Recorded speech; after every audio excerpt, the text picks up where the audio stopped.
Hello welcome to എജിപോഡ്. മക്കളെ, miss ഇന്ന് വന്നിരിക്കുന്നത് നിങ്ങളുടെ 8ാം ക്ലാസ്സിലെ ആദ്യത്തെ ചാപ്റ്റർ ആയിരുന്ന പേഡ് എന്ന് പറഞ്ഞ കവിത ഇല്ലേ, ആ കവിതയുടെ ആസ്വാദൻ ടിപ്പണി എങ്ങനെ എഴുതാം, സിമ്പിൾ ആയിട്ട് നിങ്ങൾക്ക് എങ്ങനെ അതിന്റെ ഒരു 4 മാർക്ക് മേടിക്കാം എന്നാണ് മിസ് പറയാൻ പോകുന്നത്. നോക്കിയാലോടാ, നമ്മുടെ എക്സാം ഒക്കെ അടുത്തിട്ടുണ്ട്, എല്ലാവരും ചൂടായി പഠിച്ചോണ്ടിരിക്കുകയായിരിക്കും അല്ലേ. അപ്പൊ മിസ് നിങ്ങൾക്ക് പറഞ്ഞു തരാൻ പോകുന്നത് ഫസ്റ്റ് ചാപ്റ്ററിലെ കവിതയായിട്ടുള്ള ചാപ്റ്ററിന്റെ ആസ്വാദൻ ടിപ്പണി സിമ്പിൾ ആയിട്ട് എങ്ങനെ എഴുതാം എന്നാണ്. മക്കളെ നോക്കിയാലോടാ, എല്ലാരും നോക്കിയേ. യെസ് നോക്കിയേ, ആരായിരുന്നു കവിത എഴുതിയിരുന്നത്? സുശീൽ ശുക്ലജി ആയിരുന്നു.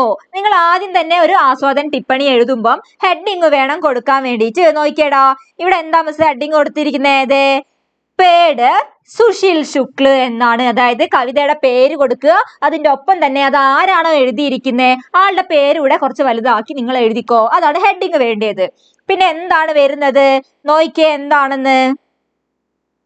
യെസ് മിസ് വായിക്കുന്നത് നോക്കിക്കോളൂ. हिंदी की प्रमुख कवि श्री सुशील शुक्ल जी की एक सुंदर कविता है पेड़. എന്താ വന്നിരിക്കുന്നത്? ആദ്യം തന്നെ നിങ്ങൾ കൊടുക്കേണ്ടത് ആരെഴുതിയിട്ടുള്ള കവിതയാണ്, ആരതാണ് നിങ്ങൾ പഠിച്ചിട്ടുള്ള പാഠഭാഗം എന്ന് വേണം എഴുതാൻ. ഇവിടെ ആരാണ് എഴുതിയിരിക്കുന്നത്? ശ്രീ സുശീൽ ശുക്ല ജി. ഒരു ജി എന്ന് ചേർത്തിരിക്കുന്നത് കണ്ടോ?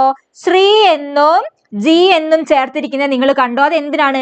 ഒരു റെസ്പെക്ട് പറയാൻ, റെസ്പെക്ട് കാണിക്കാൻ വേണ്ടിയിട്ടാണ് കൊടുത്തിരിക്കുന്നത്. നിങ്ങൾ നിർബന്ധമായിട്ടും അങ്ങനെ കൊടുക്കണം കേട്ടോ. ആസ്വാദൻ ടിപ്പണി എഴുതുമ്പോൾ റെസ്പെക്ട് കൊടുത്തിട്ട് വേണം നിങ്ങൾ എഴുതാൻ വേണ്ടിയിട്ട്. അതിന് വരെ നിങ്ങൾക്ക് മാർക്ക് കിട്ടും. എന്താണ്? ഫ്രണ്ടിൽ ശ്രീ എന്ന് കൊടുക്കണം, ശ്രീ സുശീൽ ശുക്ല ജി എന്ന് കൊടുക്കണം. എന്നിട്ടോ സുശീൽ ശുക്ല ജിക്ക് ഏവം സുന്ദർ കവിത ഹേ പേട്.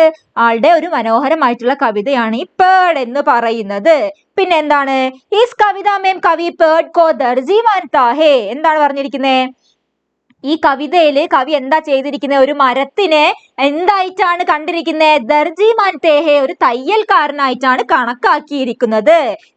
ദർജി എന്ന് പറഞ്ഞാൽ എന്തായിരുന്നു? തയ്യൽക്കാരനായിരുന്നു കേട്ടോ. മാനതേഹേ എന്ന് പറഞ്ഞാല് കണക്കാക്കിയിരിക്കുന്നത്, കണ്ടിരിക്കുന്നത്. ഓക്കെ അല്ലേ? ഓക്കെ. പിന്നെ എന്താണ് പറഞ്ഞിരിക്കുന്നത്? पेड़ प्रकृति में घोंसले हवाएं धूप मिट्टी रंग पानी किनारा जमीन महक और स्वाद आदि सिलता है. എന്താണ് പിന്നെ പറഞ്ഞിരിക്കുന്നത്? പേട് മരം എന്താ ചെയ്തിരിക്കുന്നത്? മരം പ്രകൃതിയില് ഗോസലേം ഹവായേം, ഗോസല എന്ന് പറഞ്ഞാൽ കിളിക്കൂടാണ്, ഹവായം എന്ന് പറഞ്ഞാൽ കാറ്റ്, കിളിക്കൂടും കാറ്റും, ധൂപ്പ്, ധൂപ്പ് എന്ന് പറഞ്ഞാൽ വെയിലാണ്, മിട്ടി മണ്ണായിരുന്നു, പിന്നെയോ രംഗ് പാനി കിനാര, രംഗ് എന്ന് പറഞ്ഞാൽ കളറാണ്, പാനി വെള്ളമായിരുന്നു, കിനാര എന്ന് പറഞ്ഞാൽ തീരം, തീരങ്ങളായിരുന്നു, പിന്നെയോ ജമീൻ മഹക് ഓർ സ്വാദ്, ജമീൻ എന്ന് പറഞ്ഞാൽ ഭൂമിയാണ്, മഹക് എന്ന് പറഞ്ഞാൽ എന്തായിരുന്നു?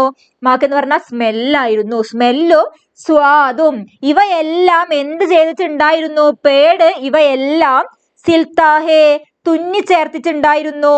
തുന്നുക എന്നാണ് കേട്ടോ. അപ്പം എന്താ പറഞ്ഞിരിക്കുന്നത്? ആദ്യം തന്നെ ആരാണോ കവിത എഴുതിയിരിക്കുന്നത് ആളെ റെസ്പെക്ട്ഫുള്ളോട് കൂടിയിട്ട് നിങ്ങൾ എഴുതണം, ആളുടെ കവിതയാണ്. പിന്നെ പറയുന്നത് എന്താണ് ഇവിടെ പറഞ്ഞിരിക്കുന്നത്? മരം എന്ത് ചെയ്തിട്ടുണ്ട്? പ്രകൃതിയിലുള്ള കാറ്റിനെയും പിന്നെന്തൊക്കെയാ? വെയില്, മിട്ടി, രംഗ്, കിനാര, ജമീൻ ഇവയെല്ലാത്തെയും മരം തുന്നി ചേർത്തിട്ടുണ്ടായിരുന്നു. പിന്നെ എന്താണ് പറയുന്നത്? ഇസ്കെ അലാവ, ഇതിനെ കൂടാതെ എന്തോ ഒന്നുകൂടെ ഇനിയുണ്ട്.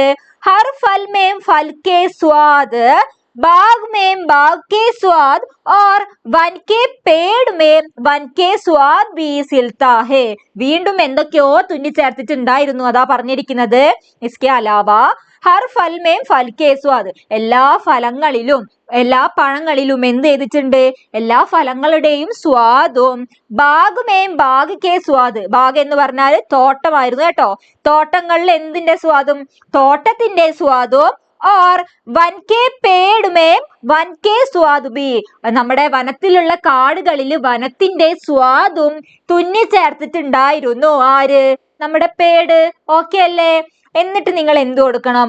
ഈ കവിത ബഹൂത് അച്ചി ഹേ, എന്താണ് കൊടുക്കേണ്ടത്? ഇനി നിങ്ങളുടെ അഭിപ്രായമാണ് ലാസ്റ്റിലേക്ക് നിങ്ങൾ എഴുതേണ്ടത്. ലാസ്റ്റ് പാരഗ്രാഫിൽ എന്ത് നിങ്ങൾ കൊടുക്കണം? ഈ കവിത വളരെ മനോഹരമായിട്ടുള്ള ഒന്നായിരുന്നു. അതായത് നിങ്ങളുടെ സ്വന്തം അഭിപ്രായം എഴുതണം ലാസ്റ്റ് പാരഗ്രാഫിൽ. പിന്നെയോ ഇസ്കാ ഭാഷ ബഹുത് സരൾ ഹേ. ഇതിന്റെ ഭാഷ എന്താണ്? വളരെ സരളമാണ്, വളരെ സിമ്പിൾ ആയിട്ടുള്ള ഭാഷയാണ്. മുझे ये കവിത ബഹുത് പസന്ത് ഹേ. എനിക്ക് ഈ കവിത എന്തായിട്ടുണ്ട്? ബഹുത് പസന്ത് എന്ന് പറഞ്ഞാൽ വളരെയധികം ഇഷ്ടമായിട്ടുണ്ട്. ഇത്രയും മതി. നിങ്ങളുടെ പേട് എന്ന് പറഞ്ഞിട്ടുള്ള ആ കവിതയുടെ ആസ്വാദൻ ടിപ്പണി ചോദിക്കുകയാണെങ്കിൽ ഇതേ ഇത്രയും നിങ്ങൾ എഴുതി വെച്ചാലും നിങ്ങൾക്ക് 3 മാർക്കിനായിരിക്കും വരുന്നത്, അല്ലെങ്കിൽ 4 മാർക്കിനായിരിക്കും. ദേ ഇത് പഠിച്ചു വെച്ചോളൂ.